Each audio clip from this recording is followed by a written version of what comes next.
kami kehadiran narasumber yang luar biasa, seorang pengusaha. Tapi latar belakang beliau sebenarnya pensiunan dari BUMN, tepatnya salah satu pejabat dulu di Angkasa Pura I, dan sekarang sudah pensiun dan menjadi pengusaha di pet shop. Beliau namanya Andiko Surya Wijaya. Ya, benar. Selamat siang, Pak. Siang, Pak. Pak, terima kasih atas kehadirannya. Ceritakan, Pak, kenapa kemudian memilih sebagai mantan pejabat di BUMN lalu berbisnis, berwirausaha di pet shop? Karena hobi apa, karena apa latar belakangnya? Ya, baik, Pak. Terima kasih, Pak, atas kesempatan yang diberikan pada saya nih, Pak. Jadi saya kilas balik dulu ya. Saya latar belakang saya teknik ya. Saya lulusan Trisakti, teknik sipil, dan masuk di Angkasa Pura tahun 94. Bidang saya teknik. Jadi jauh dengan apa yang saya geluti sekarang ini. Tahun 2021 saya pensiun di bulan April. Saat saya pensiun itu saya baru berpikir mau wira swasta. Ya. Sebenarnya sih telat sih ya, harusnya 5 tahun sebelum pensiun ya. Cuma memang waktu itu di pekerjaan tuh sibuk. Jadi istri saya minta untuk bisnis, beliau belum tergerak. Ya. Nah, pada saat saya pensiun ini baru kami mulai berpikir. Ya. Nah, pilihan untuk bisnis itu saya ada 2 sebenarnya. Yang pertama mau buka yang terkait tanaman. Ya. Karena saya senang tanaman. Ya, toko tanaman yang terkait dengan perlengkapannya. Jadi pot-pot saya. Nah, yang kedua ini dari istri saya. Kenapa nggak buka toko makanan hewan? Kenapa begitu? Tadi Bapak tanyakan. Ya. Yang pertama, kami ini penyayang hewan. Ya. Khususnya kucing ya. Nah. Dan saya dan istri ini sering merescue. Jadi kami penyayang hewan, bukan yang membeli kucing-kucing yang ras. Ya. Jadi murni kami memang ada kucing yang di jalan, yang terlantar kami bawa, kami bawa ke dokter, bersihkan. Nah, kenapa milih pet shop? Kata istri saya, ya kita melihara kucing, kita juga bagusnya buka usaha makanannya. Jadi kalau mau beli ya dari toko sendiri. Nah, karena kucing saya ini bukan hanya 1. Sampai terakhir sekarang 35 ekor. Nah, basic untuk bisnis pet shop tuh nggak ada sebenarnya. Ya. Justru jadi, karena sayang aja ya. Karena sayang, terus sekalian mau beli makanan dari tempat lain di tempat sendiri lah ya kan. Ya. Belum lebih dalam ke bisnis Pak Andiko, saya merasa tersentuh tadi penjelasan Pak Andiko itu, karena awalnya ternyata karena sayang, justru kucing peliharaan misalnya terlantar di jalan, dulu ambil dan berikan perawatan, ini sesuatu mengawali kan. Ya. Saya ingat ada ungkapan begini Pak Andiko, orang yang sayang binatang peliharaan itu apalagi ke manusia pasti lebih sayang, begitu ya. Sepertinya gitu Pak. Saya hubungkan dengan begini, saya presiden kita, waktu beliau masuk istana juga bawa kucingnya begitu, karena sayang dengan kucing. Apa dibalik memelihara binatang seperti ini? Dampaknya, pengalaman atau mungkin semacam spirit untuk kita memelihara peliharaan begini? yang Bapak katakan tadi benar ya. Jadi interaksi kita kepada hewan ya. Jadi saya memang sebenarnya nggak fokus sama kucing aja. Saya sama semua hewan, sama anjing, sama kelinci, sama hewan apapun saya itu sayang. Nah, apa yang saya dapat selama saya interaksi ini, itu melatih kepekaan kita terhadap sesama makhluk ya. Kalau kita dengan hewan saja bisa punya rasa sayang kepada manusia, pasti otomatis dengan hewannya sayang, apalagi dengan manusia. Ya. Yang kedua, memberikan ketenangan, Pak. Ya, jadi dengan kita melihara hewan itu, kalau kita lagi suntuk kita bisa bermain sama mereka. Dan saya punya teman itu dia ada penyakit jantung ya. Dia bilang kalau dia ada lagi penyakitnya lagi ini, dia kambuh dia peluk kucing tuh dia. Ini menurut dia nih ya. Masing-masing pengalaman pribadi kan berbeda. Jadi kira-kira gitu. Dan kita lihat aja banyak pemimpin dunia ya. Pak Prabowo kucing. Dulu Barack Obama punya anjing dan kucing. Rata-rata mereka punya anjing dan kucing. Dan sepertinya sifat-sifat pemimpin itu dia akan terhadap hewannya juga akan berpengaruh kepada rakyatnya juga. Jadi kalau dia bisa perhatian dengan hewan-hewannya, apalagi dengan manusia. Apalagi dengan manusia tadi. Benar.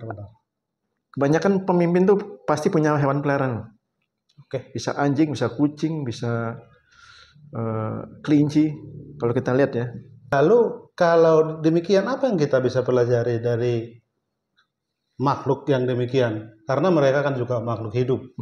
Interaksi dengan begitu, tadi ada kasus cerita Bapak, contohnya ada temannya penyakit, dia peluk kucing itu akan dia akan tenang atau tidak lagi diganggu oleh sakitnya begitu. Tentu dari interaksi itu kan kita bisa belajar, atau kesetiaan dari mereka atau penghormatan kan, karena terkesan kita agak sulit memeliharanya karena dia nanti jorok, kotor, bau begitu. Tahun-tahun 2000 lah saya udah melihara kucing, 24 tahun ya. Nah, kucing itu sebenarnya punya karakter. Ya. Kalau orang yang tidak paham, dia samakan aja. Kucing itu punya karakter. Seperti manusia juga. Ada dia yang penakut, ada yang pemarah, ada yang manja, ya. Ada yang tukang berantem. Ada. Jadi kucing itu punya karakter sebenarnya. Nah, yang kedua, kucing juga mengerti kalau kita sayang sama mereka. Ya. Nah, yang terkait dengan pup ya, buang air besarnya, sebenarnya itu bisa dilatih. Ya. Kalau pengalaman saya, kalau dari kecil disiapin pasir, dia waktu mau pop kita suruh, dia nggak akan sembarangan. Nah, cuma memang dari sekian kucing ada yang nakal juga. Ini pengalaman saya juga sekian. Ada yang susah diajarin. Sama seperti manusia deh. Manusia ada yang dikasih tahu sekali cukup, ngeyel terus ya. Ada juga. Jadi dari sekian itu ada yang di popnya di lantai. Nah, itu maknanya bagi saya untuk melatih kesabaran. Kalau kita orang yang pemarah, pasti marah kan, buang semua. Karena buang kotoran itu kan belum tentu semua orang mau, ya. Belum tentu orang semua tahan dengan bau kotoran tersebut ya. Tapi kalau buat saya ini melatih kesabaran, artinya menghadapi hewan ini kita nggak boleh marah. Itu yang saya dapat kira-kira Pak. Baik, kita ke bisnis Pak. Kita bertanya karena publikasi kita ini kan Asosiasi Pengusaha Mikro, Kecil, Menengah, Mandiri Indonesia, dan kita ingin perdengarkan bagaimana bisa eksis di usaha ini. Ketika Bapak menjelaskan latar belakang kan kita tangkap, berarti ini usaha ada kesukaan, ada hobi di sana. Berarti ini learning by doing. Jadi sambil berjalan. Lalu karena Bapak dulu di BUMN, lalu pensiun, lalu memulai usaha ini. Seingat kita di tahun-tahun Bapak membuka itu sudah COVID. Bagaimana memulai usaha ini di suasana begitu? Jadi pas saya pensiun April ya. Jadi 1 bulan kemudian saya buka usaha di sini. Di Bekasi sini. Bintara Raya. Apa nama pet shopnya? Bino Pet Shop. Bino itu nama kucing saya yang kami sayangi lah. Jadi buat mengenang dia kasih nama. Udah meninggal? Udah. Berapa tahun dia dulu Bino ini? Kalau umur kucingnya tuh 11 tahun ya. Kalau konversi ke manusia mungkin kali 7 ya. 77 tahun lah. Nah, tadi Pak Hotman bilang awal COVID ya.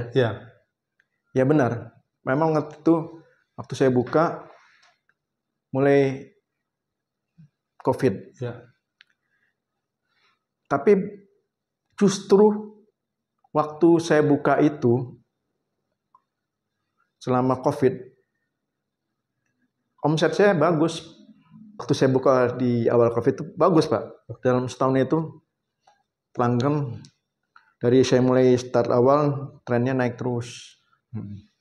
Praktis di COVID-19 itu Pak, Indonesia negara kita ini kan lockdown. Tidak diperkenankan leluasa keluar kemana-mana. Bagaimana bisa bisnis begitu berkembang? Padahal kita dalam suasana mengurung diri begitu. Sebenarnya waktu COVID itu untuk radius sekian ini masih ada interaksi Pak. Jadi yang beli memang di radius dekat-dekat dari pet shop sekitar 2 kiloan lah, 2-3 kilo. Pelanggan kami itu ya karena banyak perumahan di situ. Jadi membuka usaha ini pengalaman Pak Andiko, dia harus dekat dengan perumahan atau memang ada survei dulu agar memahami siapa-siapa yang punya kesempatan untuk berbelanja atau datang ke toko kita begitu. Ya sebenarnya ada survei dikit lah, tapi bukan survei seperti perusahaan besar. Saya lihat situasinya seperti apa. Nah, memang untuk bisnis makanan hewan ini kita harus cari lokasi yang banyak perumahan. Kenapa? Karena asumsi kami dari sekian puluh atau sekian ratus rumah tuh pasti ada orang yang melihara hewan. Nah kebetulan saya di Bintara ini di dekat lokasi toko saya itu banyak perumahan. Ada Jalan Raya persis Pak ya? Saya di Jalan Rayanya, tapi di sepanjang jalan raya itu ada Grand Prima, Puri Bintara, terus perumahan yang Pondok Kopi. Dan di kawasan itu tidak ada pet shop, toko yang sama? Ada. Waktu awal saya belum ada? Ada. Tapi jaraknya 1 kiloan. Udah lebih dulu dari kami. Lebih besar dari kami. Udah ada Pak. Lalu karena ini dimulai dengan pengalaman dan dimulai juga tidak dengan keahlian khusus. Bagaimana Bapak misalnya memahami semua produk-produk yang hubungannya dengan pet shop ini? Kalau pengalaman tadi memelihara kucing kan barangkali sudah tahu beberapa produk dari kucing sendiri begitu. Lalu kan produknya bermacam-macam mungkin puluhan atau ratusan bahkan tadi. Puluhan Mas, puluhan. Nah, bagaimana mempelajari produk-produk ini? Ya tadi yang Bapak sampaikan tadi memang benar. Awal itu kami memang cuma paham seperti ini nih makanan ini. Oke, boleh diceritakan Pak? Ini apa namanya ini? Cat choice ini. Cat choice ini makanan kering untuk kucing. Kucing. Dia bentuknya apa produk asalnya dari mana? Palet. Oke. Ini pabriknya di Thailand ini. Oh, di Thailand. Iya. Jadi dipesan ke Thailand? Enggak. Jadi distributornya kan ada di sini. Distributor itu pemain besar. Dia kalau mesen udah mainnya kontainer. Nah, kami beli ke distributor. Nah, Bapak tanya bagaimana bisa mempelajarinya? Ya tadi sudah otomatis waktu kami buka itu kami memang belum tahu secara detailnya ya. Tapi tadi yang Pak Hotman sampaikan learning by doing. Sambil jalan itu datang marketing dari agen-agen ini. Oh, langsung juga mereka. Langsung begitu ya mereka datang nawarin, Pak, ini Pak, Bu, ini kami sebagai agennya ini. Diskusi lah kami. Ini bedanya apa? Bedanya antara produk Anda dengan produk ini, diterangkan. Untuk menambah wawasan kami. Pembelajaran terjadi di situ Pak ya. Lalu ini juga ada produk. Ini apa ini Pak? Ini makanan basah. Wet food. Live cat ini. Ini ikan apa? Iya ikan nih, tuna. Oh, tuna ya. Ini untuk kucing anak-anak, kucing kitten. Jadi kita juga harus tahu ususnya dari peliharaan kita ya. Tidak boleh sembarangan dikasih. Kalau untuk kucing kitten, dia nggak bisa makan yang keras-keras. Untuk makanan dewasa. Tapi kalau kucing dewasa bisa. Artinya ini kalau kita kasih ke kucing dewasa nggak apa-apa. Karena pencernaannya kan lebih kuat ya. Kalau ini makanan kering. Bisnis ini kalau kita berbisnis sembako misalnya konvensional, kita punya rumah atau ruko, kita pajang semua produk-produk konvensional, mudah karena agen-agennya besar, banyak dan gampang dicari begitu. Kalau bikin toko pet shop seperti ini kan tidak terlalu mudah untuk mencari agennya. Apakah agennya itu hanya tunggal atau memang di mana-mana ada sebenarnya? Kalau relasi atau link kita di bisnis ini sudah banyak begitu. Untuk produk makanan hewan ini, sebenarnya dibilang sedikit enggak juga. Pemainnya banyak ini. Nah, kami bisa kenal sama mereka itu begitu toko itu udah berjalan berapa bulan, mereka datang sendiri. Yang tadi saya sampaikan tadi di awal. Wah, brosur ya. Kami dari produk ini. Misalnya produk, saya sebutin mereknya deh. Silakan. Royal Canin. Ada produk Bolt. Ada produk misalnya makanan Live Cat ini. Nah, tinggal kita mau targetin pangsanya, segmennya apa ini? Kalau yang di Bintara ini segmennya menengah bawah. Nah, kalau menengah bawah berarti kita harus beli produk yang terjangkau di kantong mereka. Paling untuk produk yang mahal saya beli cuman nggak banyak. Pengalaman saya dulu, saya belum paham banget, saya beli expire.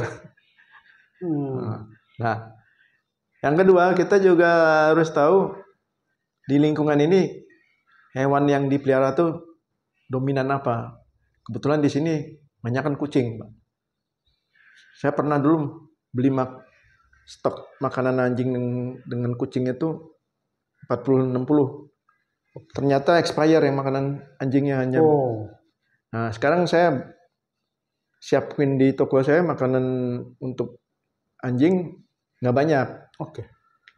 Karena takut tadi terjadi seperti di awal tahun saya buka itu.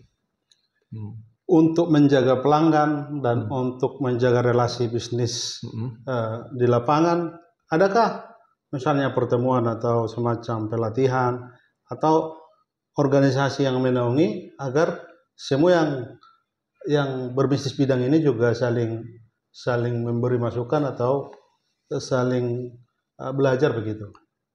Untuk saya ini sementara belum, karena kami ini masih mikro ya.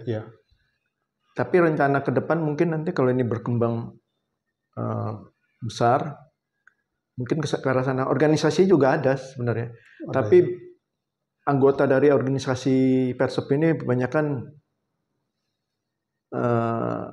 pengusaha-pengusaha menengah atas yang dia secara finansial kuat. Atau barangkali misalnya karena ini kan produk yang pabrikan ya Pak ya? Pabrikan. Ya tentu pengusaha-pengusaha yang memproduksi makanan-makanan peliharaan seperti ini kan juga punya kepentingan bagaimana membangun organisasi, bagaimana membangun relasi dengan penjual-penjual di lapangan begitu. Ada, itu ada. Jadi kayak setiap tahun tuh mereka mengadakan semacam kayak bazar. Cuma untuk saya itu masih berat karena di dalam bazar itu nyawa standnya aja tuh nilainya udah mahal ya? Mahal. Sedangkan omset kami ini belum sampai per bulan ratusan juta belum. Tentu karena bisnis ini bisa bertahan kan karena untung, ada profitnya. Kalau untung besar mungkin tidak langsung ya. Tapi tentu ini kan harus dikelola dengan manajemen yang bagus juga. Barangkali tadi Pak Andiko sebutkan karena di jalan raya mungkin lokasi juga mempengaruhi. Lalu kemampuan modal juga, finansial misalnya, barangkali tidak asal-asal juga. Apakah produknya bisa retur? Kita hanya membangun hubungan dengan pemilik dari produknya dipajang di toko kita, atau seperti apa Pak? Ya gini, di bisnis ini makanan hewan ini nggak seperti makanan manusia, presto. Marginnya sangat tipis Pak. Ya, kita bisa dapat 30% aja udah bagus ini. Ya, pengalaman saya 30% itu susah. Apalagi lokasi saya ini tadi saya sampaikan menengah bawah lah ya. Naik 1.000 perak pun berpengaruh. Ya.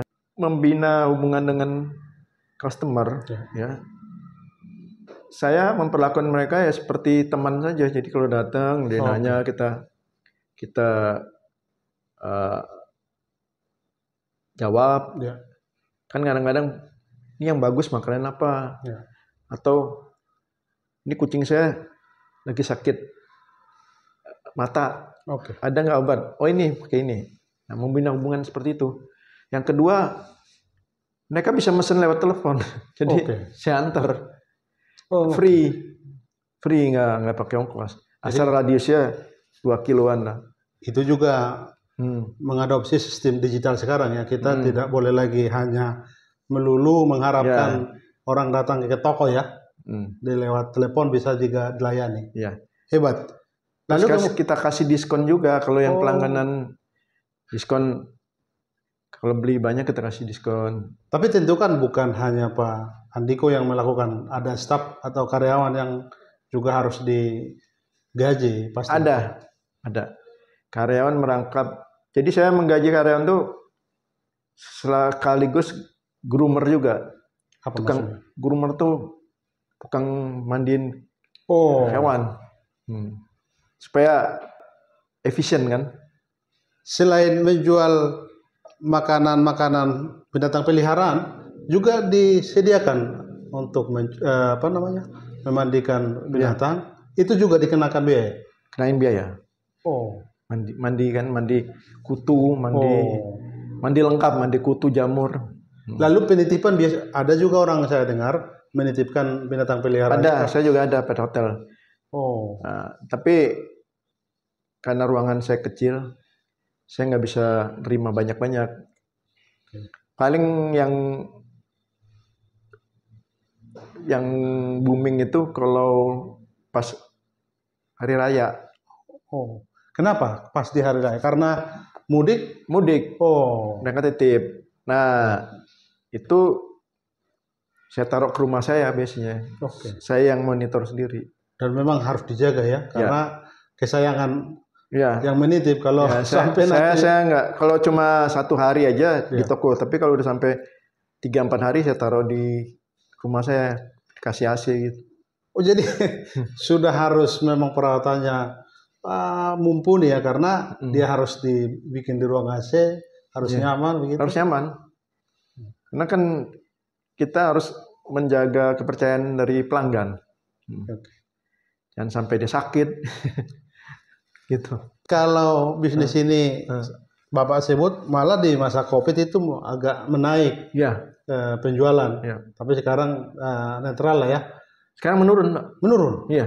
Tapi sejauh sebagai pebisnis di bidang ini, Pak Andiko bisa melihat enggak bahwa ini masih bisa berjalan ke depan, atau memang kalau dia terus menurun kan berarti tanda-tanda tidak bertahan begitu? Ya, saya sih memang saya lihat sampai tahun depan ya. Oh gitu. Kenapa? Karena kalau di sini, ini saya kan memang kontrak di sini. Oke.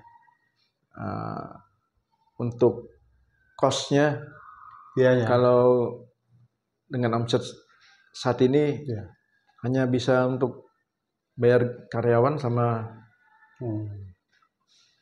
operasional saya.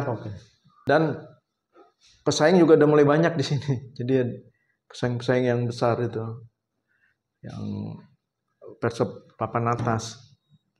Terus juga pesaing dari online. Ini yang paling pelanggan saya ini banyak sekarang beli di online. Nah, itu yang nggak semua sih, tapi kebetulan dulu yang ada yang kalau belanja banyak gitu, sekarang nggak pernah belanja lagi. Saya tanya sama karyawannya, ini kok Mas ini kok nggak pernah? Oh, dia udah online katanya. Gitu. Pak Andiko, karena Bapak sudah bertahun berbisnis di bidang pet shop ini, kira-kira untuk sekedar kiat kita bisa eksis bertahan karena pengalaman Bapak itu, apa yang harus dilakukan? Selain tadi mungkin meminimalis biaya, jangan sampai kontrak tempat, atau mungkin modalnya makin besar, atau apa lagi Pak?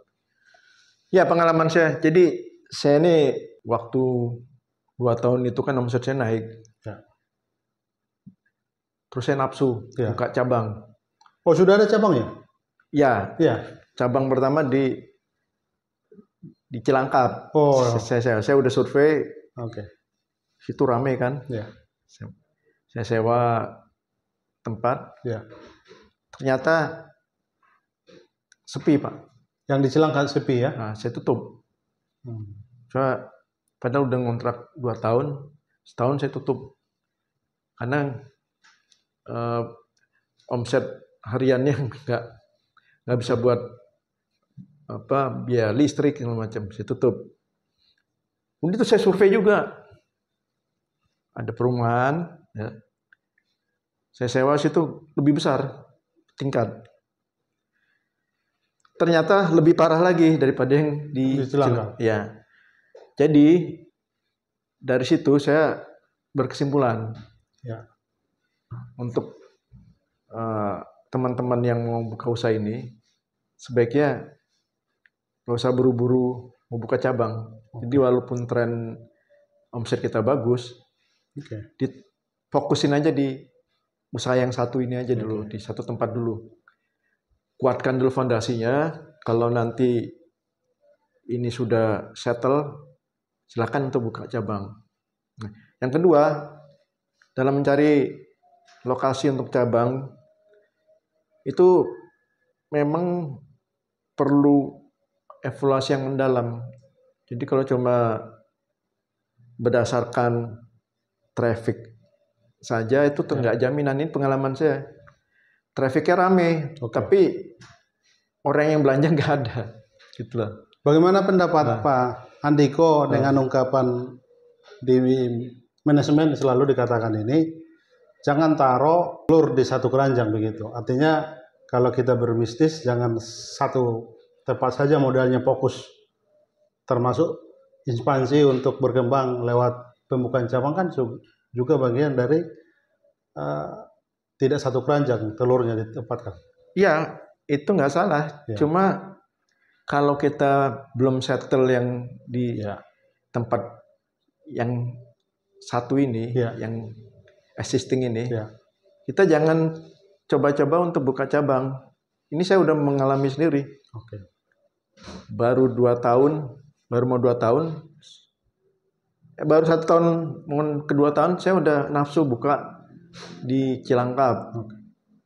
Karena berpikir dengan buka cabang tadi bisa menambah omset. Tapi kenyataannya apa?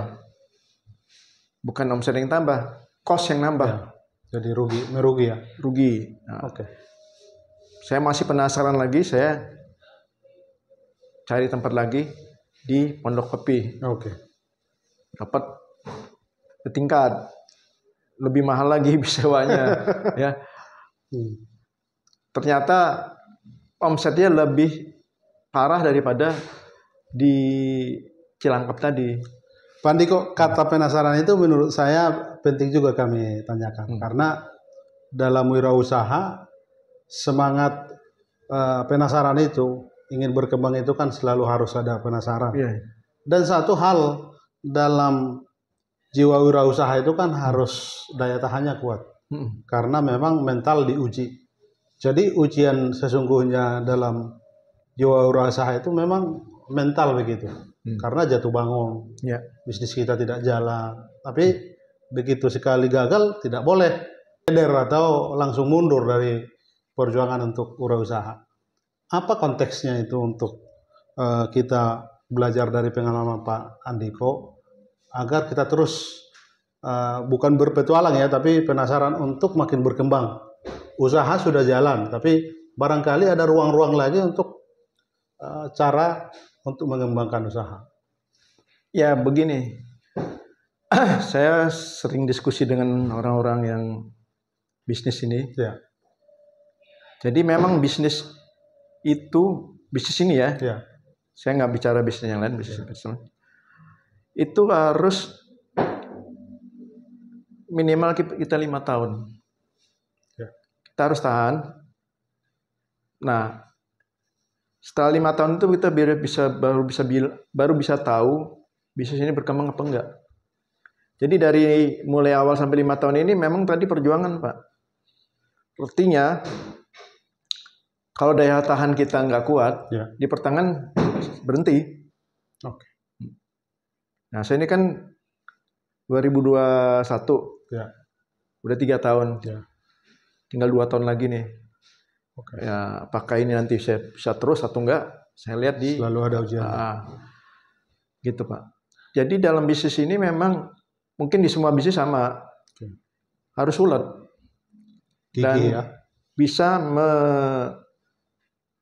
minimal risiko. Artinya kalau duit kita terbatas, kita harus benar-benar penggunaan dari uang itu efektif dan efisien. Kalau uang kita terbatas. Nah, pengalaman saya kemarin itu menjadi pelajaran buat saya juga. Saya keluarin karena yang perlu juga tuh jangan nafsu. Jadi kepala dingin aja. Jangan buru-buru buka cabang kalau ini belum kuat benar. Bukan nggak boleh buka cabang, kuatkan dulu di sini. Baru nanti kalau kita punya dana cadangan, kita jangan sampai dana kita yang bukan dana cadangan ini kepake ini, akhirnya yang toko yang existing ini malah nggak jalan karena duitnya habis. Itulah.